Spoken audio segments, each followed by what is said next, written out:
इस वीडियो पे हम कैलेंडर चैप्टर को ख़त्म कर रहे होंगे, जो कि एसएससी, रेलवे और जितने भी स्टेट लेवल के एग्ज़ाम्स होते हैं उनमें काफ़ी यूज़फुल होगा। और मैं उम्मीद करता हूँ कि इस वीडियो को देखने के बाद आपको कोई और वीडियो देखने की ज़रूरत नहीं पड़ेगी। तो चलिए शुरू करते हैं।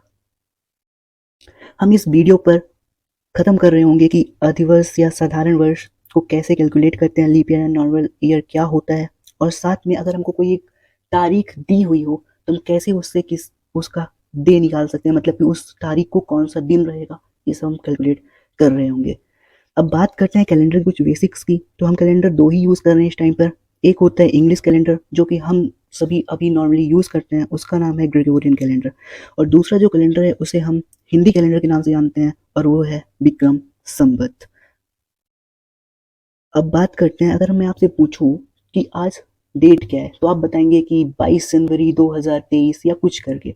लेकिन मैंने तो आपसे केवल डेट पूछा था और आपने बता क्या क्या दिया उसमें, डेट बता दिया, आपने उसमें मंथ बता दिया, और उस डेट को कौन सी डे है आपने वो भी बता दिया। सेम इसी तरह जब हम कैलेंडर की बात कर रहे होंगे तो हम वहाँ पर दिन, तारीख, महीना और वर्ष, इन सभी को लेकर चल रहे होंगे।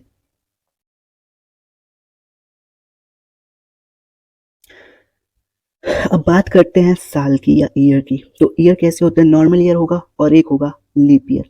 नॉर्मल ईयर पे जो होते हैं नॉर्मली 365 डेज होते हैं।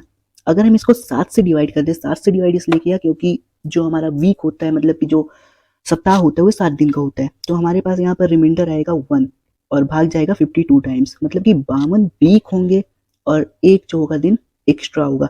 सेम इसी तरह अगर हम लीप ईयर की बात करेंगे उसमें 366 दिन हो जाते हैं, अगर उसको हम 60 से डिवाइड करेंगे तो 52 वीक्स आएंगे और 2 दिन एक्स्ट्रा आएगा। बढ़ते हैं नेक्स्ट पर। अब हम बात करेंगे सबसे इंपॉर्टेंट टॉपिक की कि कैसे चेक करेंगे कि कोई साल लीप ईयर है कि नहीं है। इसको चेक करने के लिए किसी भी साल की लास्ट की 2 डिजिट्स को उठा लेंगे और उसको 4 से डिवाइड कर देंगे। ये हम एक नॉर्मल ईयर के लिए बात कर रहे हैं, बट जब भी सेंचुरी ईयर मतलब लास्ट में डबल जीरो ऐसे कुछ दिया होगा तो उसको हम 400 से डिवाइड करेंगे। चलिए करके देखते हैं। जैसे कि हम यहाँ पर 1940 को लेते हैं, 1940, इसके लास्ट की 2 डिजिट्स हैं 40 को हमने किया 4 से डिवाइड, और यहाँ पर मेरे पास शेष वाला रहा 0, मतलब कि हमारे पास एक लीप ईयर होगा। ऐसे एग्जांपल अगर हम लेते हैं 2000 का, इसको हम डिवाइड कर देंगे 400 से क्योंकि एक सेंचुरी ईयर है। 400 से डिवाइड करने पर 4 20, मतलब रिमाइंडर आ जाएगा मेरे पास 0, मतलब कि यह भी एक लीप ईयर होगा। तो आई होप आपको समझ में आ गया होगा कैसे हम चेक कर लेते हैं कोई भी साल जो है वो लीप ईयर है कि नहीं है। अब बढ़ते हैं अपने अगले टॉपिक की ओर, जहां पर हम देखेंगे कैसे कैलकुलेट कर पाएंगे कि कोई किसी तारीख को कौन सा दिन है। तो इसको कैलकुलेट करने के लिए हम कुछ कोड्स का यूज़ करेंगे और उस कोड को रटना पड़ेगा या याद करना पड़ेगा। लेकिन उसके लिए भी एक बहुत ही प्यारी सी ट्रिक है जो मैं आपको बता दूंगा, और आप उसको यूज़ करके कभी भी उसके कोड को आप भूल नहीं पाओगे। सबसे पहले हम देखेंगे कि यहाँ पर नॉर्मल ईयर है। अभी हम पूरा फोकस अपना केवल नॉर्मल ईयर पर रखेंगे। नॉर्मल ईयर पर देखेंगे तो सबसे पहले हमने लिखा जनवरी, फरवरी, मार्च, अप्रैल, मई, जून, जुलाई, अगस्त, सितंबर, अक्टूबर, नवंबर एंड दिसंबर। अब इसके कोड क्या होते हैं, तो 14402506361446। अब ऐसे तो देखने में लग रहा है कितना बड़ा डरावना सा कोड है, याद तो होगा नहीं। इसको याद करने के लिए बहुत ही प्यारी सी ट्रिक होती है। आप सभी को पता है कि जो 12 होता है उसका स्क्वायर क्या होता है, 144। आप इसको ऐसे याद कर सकते हो। 025 मतलब 025, ये होता है 5 का स्क्वायर। 036 होता है 6 का स्क्वायर। 146 होता तो कुछ नहीं है, बट 144 पे अगर वो आप 1 + 1 मतलब कि 2 ऐड करोगे तो आ जाएगा 146।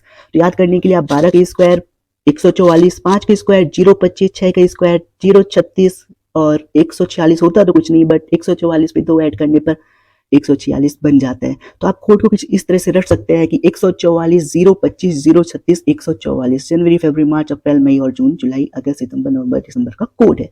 अब बात करेंगे, ये तो नॉर्मल ईयर होगा। जब लीप ईयर आएगा तो वहां पर केवल 2 चेंज होंगे, वो होगा जनवरी एंड फरवरी पर। लीप ईयर कैसे चेक करते हैं हम देख चुके हैं। जब भी कोई क्वेश्चन लीप ईयर का होगा तो वहां पर हम जनवरी का कोड 0 यूज कर रहे होंगे और फरवरी का 3। होता कुछ नहीं, बस -1 हमने कर दिया जनवरी फरवरी पर, और बाकी जो कोड होगा मार्च, अप्रैल, मार्च से लेकर दिसंबर तक वो सब कुछ सेम रखेंगे। तो एक बार फिर याद का स्क्वायर 025 हो जाएगा, 5 का स्क्वायर 036 हो जाएगा, 6 का स्क्वायर 146 होता तो कुछ नहीं, बस 144 में 2 को ऐड करना है।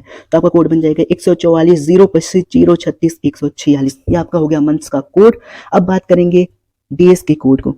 फ्रेंड्स बहुत से बुक में संडे का कोड 0 दे रखा है, बट हमारे यहाँ पर केवल एक ही लिया जाएगा और उस एक का यूज़ करने पर आपको कोई भी क्वेश्चन पर कभी भी गलत नहीं आने वाला है। तो आप केवल संडे का कोड एक यूज़ करना, संडे का कोड एक से स्टार्ट होगा, मतलब कि हमारा जो डे स्टार्ट होगा संडे से करना, संडे से स्टार्ट करके सैटरडे तक जाना, सैटरडे कोड जो होगा 790 हो जाएगा। अब एक इंपॉर्टेंट भी चेंज नहीं करना पड़ेगा। इसका क्या मतलब होता है हम आगे क्वेश्चन पे आपको बता देंगे। जब भी 1800 क्वेश्चन होगा तो जो हम कैलकुलेशन करेंगे उसमें +2 का कर देंगे, जब भी 1700 क्वेश्चन होगा +4 कर देंगे, 2000 क्वेश्चन -1, 2100 क्वेश्चन -2। आपको थोड़ा ज्यादा लग रहा होगा, लेकिन जब भी हम इसको प्रैक्टिस में ले लेंगे तो काफी ज्यादा ईजी हो जाएगा और आप सभी को याद भी हो जाएगा। चलिए क्वेश्चन देखते हैं। क्वेश्चन दे रखा है 15 अगस्त 1950 को कौन सा दिन है। इसको करने के लिए हम जो भी पहली डिजिट होगी 15 अगस्त, जो डेट होगा उसको 7 से डिवाइड करेंगे और उसका शेषफल निकालेंगे। जब 15 को 7 से डिवाइड करोगे शेषफल आएगा 1। अगस्त का कोड होता है आपके पास कितना, अगस्त का कोड होता है 3, तो +3 कर देंगे। 1950 में आपको लास्ट की डिजिट उठानी है 50 को और इसको डिवाइड कर देना है फिर से 7 से, और जब 7 से आप डिवाइड करोगे तो आपके पास शेषफल आ जाएगा 1, उसको यहाँ पर लिख लेना है। अब देखेंगे कितने लीप ईयर है। लीप ईयर देखने के लिए हमने बताया कि 50 जो उसको कितना, देखो 4 साल पे एक ईयर आता है तो 50 साल पे कितने लीप ईयर आएंगे, तो 50 साल पे लीप ईयर आने के लिए इसको 4 से क्या करेंगे, डिवाइड कर देंगे और आपके लगभग 12 चौक 48 हो जाएगा, मतलब 12 लीप ईयर होंगे। ठीक है, और क्वेश्चन है 1900 का, 1900 शताब्दी, इसमें कोई भी चेंज नहीं करते, ना प्लस करेंगे ना माइनस करेंगे कुछ भी। तो 12 1 13 1 14 17 हो जाएगा, और 17, अब 17 जो आ गया है तो आपका लाना तुमको कोड इस पे है, कोड लाना है 1 से 7 तक, तो इसको 7 से डिवाइड कर देंगे तो 7 दूनी 14 हो जाएगा और रिमाइंडर बच जाएगा 3, और 3 कोड किसका होता है, ट्यूसडे का। मतलब हमारा 15 अगस्त 1950 को था मंगलवार। मैं एक बार फिर बताता हूँ, आपका जो पहला डेट दिया होगा उसको आपको 7 से डिवाइड करना है। 7 से डिवाइड करने के बाद आपको उसका रिमाइंडर निकालना है। रिमाइंडर जो भी आएगा उसको आपको नीचे लिख लेना है। उसके बाद आपको जो मंथ दिया होगा उसका कोड लिखना है, और उसके बाद जो आपका ईयर दिया होगा उसके लास्ट के 2 अंकों को पहले 7 से डिवाइड करना है और उसका रिमाइंडर लिखना है, और उसके बाद उसी लास्ट की जो 2 संख्या को हमने उठाया 50 को, उसको 4 से डिवाइड करके ये देखना है कि कितने लीप ईयर आ रहे हैं और सभी को ऐड कर देना है। अगर वैल्यू 7 से ज्यादा आ रही है तो उसको एक बार और 7 से डिवाइड करके उसका जो शेषफल होगा उसको ले लेना है। चलिए अगले क्वेश्चन को देखते हैं। अगला क्वेश्चन दे रखा 15 मार्च 1950, तो 15 को सबसे पहले क्या करेंगे, 7 से डिवाइड करेंगे, शेषफल आ जाएगा मेरे पास 1। मार्च का कोड होता है 4। 50 को अगर आप डिवाइड करोगे 7 से तो शेषफल आएगा 1, और लीप ईयर आपको चेक करना है तो 50 में कितने लीप ईयर आते हैं, तो आपके पास अभी हमने देखा 12 आते हैं, और ये हो जाएगा 12 13 1 14 4 18। 18 को आपको डिवाइड करना पड़ेगा किससे, 7 से, शेषफल आ जाएगा 4, और 4 कोड होता है मेरे पास किसका, बुधवार का। मतलब कि 15 अगस्त 1950 को मेरा बुधवार रहा होगा। अगले क्वेश्चन को देखते हैं। आप धीरे धीरे ऐसे करते जाएंगे तो आपकी प्रैक्टिस होती जाएगी और फिर आपको काफी इजी लगने लगेगा। 29 अप्रैल 1960, तो 29 को सबसे पहले डिवाइड करो 7 से, शेषफल आएगा 1। अप्रैल का कोड होता है कितना, 0, और 60 को आप डिवाइड करोगे 60, लास्ट की 2 डिजिट लेना, 60 को आपको डिवाइड करना किससे, 7 से, तो शेषफल आ जाएगा आपके पास 4। और लीप ईयर चेक कर लो कितना लीप ईयर है, तो 60 को आप डिवाइड करो 4 से, 60 को आपको डिवाइड करना पड़ेगा 4 से, तो जब करोगे तो लगभग 15 आएगा, 15 आ जाएगा। ठीक है, अब इनको ऐड करो, 15 किलो 4 20 हो जाएगा, 20 को डिवाइड करो 7 से, शेषफल आ जाएगा 6, 6 मतलब फ्राइडे, मतलब कि 29 अप्रैल 1960 को रहा होगा हमारा शुक्रवार। अगले क्वेश्चन को देखते हैं कि 30 जनवरी 1980 को क्या रहा होगा। फ्रेंड्स अभी जनवरी और फरवरी जब भी ये क्वेश्चन आए तो सबसे पहले आप चेक कर लिया करो क्या वो लीप ईयर है कि नहीं, क्योंकि केवल इन्हीं का कोड जो होता है वो चेंज होता है। तो हम देखकर लीप ईयर कैसे चेक करते हैं, लास्ट की 2 अंकों को उठा लो 80, इसको 4 से डिवाइड कर दो, मतलब कि शेषफल आ गया 0, मतलब कि ये लीप ईयर है। मतलब यहाँ पर अब जनवरी का कोड हमको क्या लेना पड़ेगा, जनवरी कोड 1 नहीं, हमको 0 लेना पड़ेगा, -1, तो जनवरी कोड आ जाएगा 0। 30 को आपको डिवाइड करना है किससे, 7 से, शेषफल आ जाएगा 2। 1980, 80 को डिवाइड करो 7 से, शेषफल आ जाएगा कितना, 3, और 80 को डिवाइड करो 4 से, तुम्हारे पास कितने लीप ईयर आ जाएंगे, 20। इन सभी को ऐड करो तो 25, और डिवाइड कर दो किससे, 7 से, मतलब 4। जब ये 4 मतलब शेषफल जो आया तो मेरे पास 4 आया, तो 4 को कोड होता है वेडनेसडे, मतलब कि इस दिन हमारा बुधवार रहा होगा। चलिए अगले क्वेश्चन को देखते हैं। 11 अगस्त 2020 को क्या था, तो 11 अगस्त 2020 को सबसे पहले 11 को आपको डिवाइड करना किससे करना पड़ेगा, 11 डिवाइड कीजिए 4 से, शेषफल आ जाएगा 4। अगस्त का कोड कितना होता है, अगस्त 3। ठीक है, इसके लास्ट के 2 अंकों को उठा लो 20, 20 को डिवाइड करो किससे, 7 से, 7 से डिवाइड करने पर शेषफल कितना आएगा, शेषफल आ जाएगा मेरे पास 6। ठीक है, और अब चेक करो लीप ईयर कितने होते हैं, तो 20 को डिवाइड करो किससे, 4 से, 4 पंचे 20, मतलब 5 लीप ईयर रहे होंगे। अब 2020 का क्वेश्चन है ना, 2020 क्वेश्चन पे -1 करना पड़ता है, हमने पहले ही देख रखा है, तो लास्ट में लगा दूं 1। इनको ऐड करो तो आ जाएगा मेरे पास 17 और फिर डिवाइड कर दो 7 से, शेष फल आ जाएगा मेरे पास 7 दूनी 14 3 17, मतलब 3 शेष फल आ जाएगा मेरे पास। और 3 कोड होता है मंगलवार का, मतलब कि 11 अगस्त 2020 को रहा होगा मंगलवार। फ्रेंड्स ऐसे ऐसे प्रैक्टिस करते करते आपकी आदत बन जाएगी और कोड भी आपको याद हो जाएंगे। बाकी ट्रिक आपको याद है, 12 के स्क्वायर, 5 के स्क्वायर, 6 के स्क्वायर और 146 होता तो कुछ नहीं, बस 144 पे 2 को ऐड करना है। 27 नवंबर 2020 को देखते हैं, तो इसको सबसे पहले आप डिवाइड कीजिए 7 से, सेम वही प्रोसेस, रिमाइंडर आ जाएगा आपके पास 6, नवंबर का कोड होता है 4 एंड 20 को जब आप डिवाइड करोगे 7 से, शेष फल आ जाएगा 6 और लीप ईयर होते हैं 5 और 2020 का क्वेश्चन है, मतलब 2000 शताब्दी का क्वेश्चन है, मतलब कि माइनस का 1 करना पड़ेगा। आपका टोटल ऐड किया आपने, आएगा 20 एंड 20 को डिवाइड किया 7 से, आपके पास रिमाइंडर आ जाएगा 6 और 6 मतलब फ्राइडे, मतलब कि 27 नवंबर 2020 को हमारे पास शुक्रवार रहा होगा। चलिए अगले क्वेश्चन को देखते हैं। अगला क्वेश्चन दे रखा है 25 दिसंबर 2025 को क्या रहा, कौन सा दिन था। तो सबसे पहले 25 को डिवाइड करो 7, सब तो आपको रट ही गया होगा हम क्या करने वाले, सब 7 से डिवाइड करो, बस लीप ईयर को चेक करने के लिए 4 से डिवाइड करना है। 7 से डिवाइड करोगे शेष फल आएगा 4 प्लस दिसंबर का कोड होता है 6 प्लस 2025, लास्ट के 2 अंकों से हमको मतलब होता है, बाकी किसी से नहीं। 25 को डिवाइड करो 7 से, शेष फल आ जाएगा 4 और लीप ईयर चेक करने के लिए आप 25 को डिवाइड कर दो किसे 4 से, 4 छंग 24, मतलब कि 6 है ना, 6 आ जाएगा। और 2000 का क्वेश्चन है, मतलब माइनस का 1 करना पड़ेगा। ऐड करोगे आप तो आ जाएगा 19 और 19 आ गया, मतलब 7 से ज्यादा, मतलब कि इसको 7 से डिवाइड कर दो। जब 7 से डिवाइड करोगे तो शेष फल आ जाएगा 5 और ये जो 5 होगा कोड किसका होगा, थर्सडे। क्वेश्चन है 25 दिसंबर 1770 को। अब देखो 1700 का क्वेश्चन आ गया है, तो सबसे पहले 25 को डिवाइड करो 7 से, प्रोसेस वही होगा, जो भी डेट होगी उसको 7 से डिवाइड करके उसका शेषफल निकालो। शेषफल आ जाएगा 4। दिसंबर का कोड कितना होता है, दिसंबर कोड होता है 6 और 70। 70 मतलब क्या होगा, 70 मतलब कि लास्ट के 2 अंकों को उठा लो, 70 को 7 से डिवाइड कर दो, शेषफल कितना आएगा, 7 दाम 70, 0, शेषफल तो 0 आ गया। अब लीप ईयर चेक कर लो, लीप ईयर कितने, लीप ईयर चेक करने के लिए 4 साल पे एक लीप ईयर आता है, तो 70 साल पे कितने लीप ईयर आएंगे, तो 4 से क्या करो, भाग लगा दो, ठीक है। तो 4 एकम 4 हो जाएगा, 3 हो जाएगा, 4 से 28 हो जाएगा, मतलब कि 17 होगा। अब फ्रेंड्स ये क्वेश्चन है 1770 का, और जब भी 1700 क्वेश्चन आएंगे उसमें प्लस का 4 भी करना पड़ेगा, ठीक है। प्रैक्टिस से आपको याद आ ही जाएगी। तो इसको आप ऐड करोगे तो 31 आएगा, इसको आपको डिवाइड करना है 7 से, शेष फल आ जाएगा 3, मतलब कि ये हमारे पास क्या आ गया, मंगल का बार, मतलब कि 25 दिसंबर 1770 को क्या होगा, मंगलवार। एक बार मैं फिर रिपीट कर देता हूँ कैसे करते हैं कि जो भी डेट दी होगी उसमें सबसे पहले 25 दिया है ना, तो 25 को 7 से डिवाइड करो, उसके बाद उसका शेषफल निकालो। उसके बाद दिसंबर का कोड होता है 6 और जो भी सन दिया होगा, ईयर दिया होगा, उसके लास्ट के 2 अंकों को लो, उसको पहले 7 से डिवाइड करके शेषफल लिखो, फिर चेक करो कितने लीप ईयर आते हैं। और बाकी भाई अगर 1700 क्वेश्चन है तो प्लस 4 करो, 1800 का 2 करो, 1900 का 0 कर दो, मतलब कोई चेंज नहीं होगा, और 2000 क्वेश्चन है तो -1 कर दो। और फिर जब टोटल सम आएगा उसको एक बार 7 से डिवाइड कर दो, जो शेषफल आएगा वही आपका आंसर हो जाएगा। फ्रेंड्स अब बढ़ते हैं हमारे सेकंड टाइप की ओर, जहां पर कुछ इस तरह से क्वेश्चन होगी कि 17 मार्च को अगर मंगलवार था तो 22 अक्टूबर को क्या होगा। बेसिकली ऐसा होता है कि इसमें झूठ बोलता है, मतलब 17 मार्च को रहा कुछ होगा, इसने बोल कुछ और दिया और हमसे पूछ कुछ और रहा है, तो हम भी क्या करेंगे, हम भी थर्ड एक नंबर के झूठे। अगर ये पूछा है, जैसे कि मान लो कि अगर मैं बोलूँ कि आज जो है वो मंगलवार है और हमको एग्जामिनर ने दे दिया कि आज जो है वो शुक्रवार है, मतलब उसने हमको झूठ बोला। झूठ कितने दिन का बोला, बुध गुरु शुक्र 3 दिन का झूठ बोला, और उनसे पूछ लिया कि 3 दिन बाद क्या होगा, तो भाई 3 दिन बाद हमको पता है बुध गुरु शुक्र होगा, तो हम भी अब क्या करेंगे, 3 दिन का झूठ बोलेंगे, मतलब शुक्र शनि रवि सोम कर देंगे, मतलब जितना झूठ वो बोलेगा उतने झूठ हम बोलने वाले। सबसे पहले दे रखा है 17 मार्च को ट्यूसडे था। देखो कॉन्सेप्ट यहाँ पर भी वही लगने वाला है, तो हमने लिखा 17 और मार्च, ठीक है।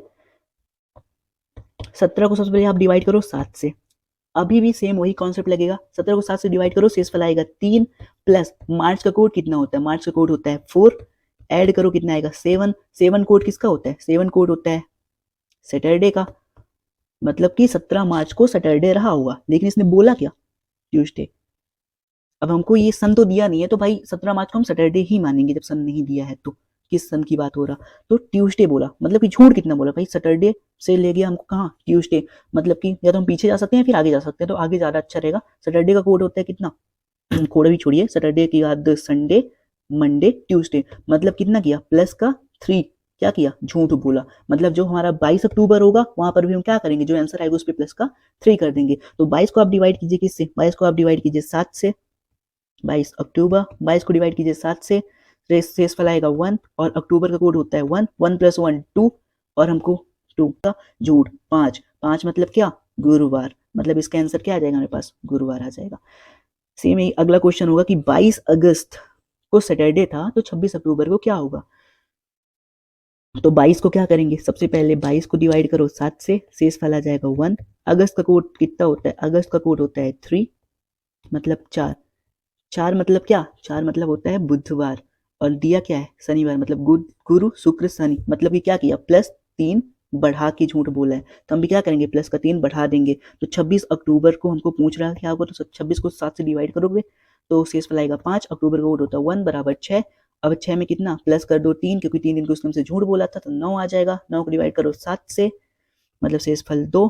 2 मतलब क्या, सोमवार, मतलब कि हमारे पास क्या रहा होगा, 26 अक्टूबर को सोमवार रहा होगा। चलिए कुछ इंपॉर्टेंट पॉइंट्स की बात कर लेते हैं जो कि जनरल पॉइंट्स होते हैं। सबसे पहले होता है कि अगर किसी भी कैलेंडर जो है ना, उसका पहला दिन और लास्ट दिन क्या होगा, सेम होगा, वो भी नॉर्मल कैलेंडर का। तो जैसे कि अगर मैं बोल दूं कि 1 जनवरी को मंडे था, ठीक है, तो उसी साल 31 दिसंबर को क्या होगा, उसी दिन भी भाई मंडे होगा, क्योंकि जो पहला दिन होता है और आखिरी दिन वो सेम होता है किसी साल का। लेकिन जब भी क्वेश्चन होगा लीप ईयर का, तो याद रखना अगर पहला दिन मंडे है तो अगला मतलब लास्ट जो दिन होगा वो ट्यूसडे होगा, मतलब एक दिन ज्यादा हो जाता है उससे। अब बात करते हैं एक नए टॉपिक की, कैलेंडर रिपीटिशन की, मतलब कैलेंडर कैसे रिपीट होता है, कितने सालों बाद रिपीट होगा। तो इसके लिए 3 चीजें होंगी, उसको हम समझते हैं क्या वो 3 चीजें हैं। पहली होती है कि अगर कोई दिया गया साल, क्वेश्चन में जो साल दिया होगा, मान लो कुछ भी दिया है सॉल्व, और उसके पहले का ईयर अगर लीप ईयर है तो हमारा कैलेंडर रिपीट होगा 6 साल बाद। एग्जाम्पल के लिए अगर मैं कोई एक एग्जाम्पल ले लेता हूँ, तो मैंने एग्जाम्पल लिया 1941 का, ठीक है, ये हमारे पास दिया गया साल है और पूछा कितने साल बाद रिपीट होगा। तो 1940 के पहले का एक साल, सॉरी 1941 के पहले का एक साल 1940, क्या 40 लीप ईयर है, हाँ लीप ईयर है, मतलब कि दिए गए साल से पहला साल क्या है, लीप ईयर है। तो हमारा कैलेंडर कितने साल बाद रिपीट होगा, हमारा कैलेंडर होगा 6 साल बाद, मतलब कि 1947 का जो कैलेंडर होगा वो सेम होगा 1941 के कैलेंडर के। अब मान लो दिया गया साल के पहले वाला साल एक नॉर्मल ईयर है, कोई लीप ईयर नहीं है, तो हमारा कैलेंडर रिपीट होगा 11 साल बाद। इसका भी एग्जांपल दे लेते हैं कि अगर मान लो कोई कैलेंडर दे रखा है 2011 का, इसके पहले का साल 2010, क्या ये लीप ईयर है, नहीं भाई ये तो नॉर्मल ईयर ही है। तो मतलब जब आप इसको क्या करोगे, मतलब कि ये रिपीट होगा मेरे पास 11 साल बाद, मतलब कि 2011 का जो कैलेंडर होगा वो रिपीट होगा कितना, 2022 पे, मतलब सेम होंगे, मतलब कि एक को अगर मंडे था तो एक को मंडे ही होगा, एक दो को अगर ट्यूसडे था दो को ट्यूसडे ही होगा, ऐसा होगा। जो थर्ड पॉइंट है वो है कि अगर अब दिया गया साल ही लीप ईयर हो जाए तो क्या करोगे। मान लो कि 1960 ले लो, ठीक है, 1960 ले लो, ये क्या है, क्या लीप ईयर है ये, चलो चेक करते हैं इसको कैसे चेक करेंगे। 4 एकम 4, 2 6, 4 पंचे 20, मतलब कि ये लीप ईयर है। जब ये लीप ईयर है तो कितने साल बाद रिपीट होगा, ये 28 साल बाद रिपीट होगा, मतलब 1960 का कैलेंडर प्लस 28 जो भी आएगा वो हमारा रिपीट हो जाएगा। इसको एक बार समराइज कर लेते हैं कि कैसे हमने किया है। तो जब भी दिया गया साल का पहले वाला साल लीप ईयर हो तो कैलेंडर रिपीट होगा 6 साल बाद। अगर दिए गए साल के पहले वाला साल अगर नॉर्मल ईयर है तो रिपीट होगा 11 साल बाद। और अगर दिया गया साल खुद ही लीप ईयर है तो रिपीट होगा 28 ईयर्स बाद। एक क्वेश्चन करते हैं कि दे रखा है कि the calendar of 1971 use just after in the year, मतलब 1971 को किस ईयर पर आप यूज कर सकते हो कैलेंडर को। तो 1971 के पहले का साल, क्या 1971 जो है लीप ईयर है, नहीं 1971 लीप ईयर तो नहीं है। तो अब इसके पहले का साल देखते हैं, तो 1971 के पहले क्या होगा 1970, 70 डिवाइड करो 4 से, क्या शेषफल 0 आया, नहीं आया, मतलब कि एक नॉर्मल ईयर है। तो मतलब कितने साल बाद रिपीट होगा, मतलब कि 11 साल बाद रिपीट हो जाएगा। 1971 प्लस 11, मतलब कि कितना 1982 पे कैलेंडर रिपीट हो जाएगा। अगले क्वेश्चन को देखते हैं। अगला क्वेश्चन दे रखा है कि in which year the calendar of 2011 will be use again. तो 2011 के पहले, 2000 पहले देखो 2011 क्या लीप ईयर है, नहीं 2011 तो नॉर्मल ईयर है। इसके पहले का साल क्या है 2010 है, 2010 है। पहले का साल भी क्या है नॉर्मल ईयर, मतलब कि रिपीट कितने होगा 11 साल बाद, मतलब कि 2022 पे रिपीट हो जाएगा ये कैलेंडर। तो इसी के साथ हमारा जो टॉपिक होता है कैलेंडर वो खत्म होता है। लगभग हमने सभी टाइप्स को कवर कर लिया है।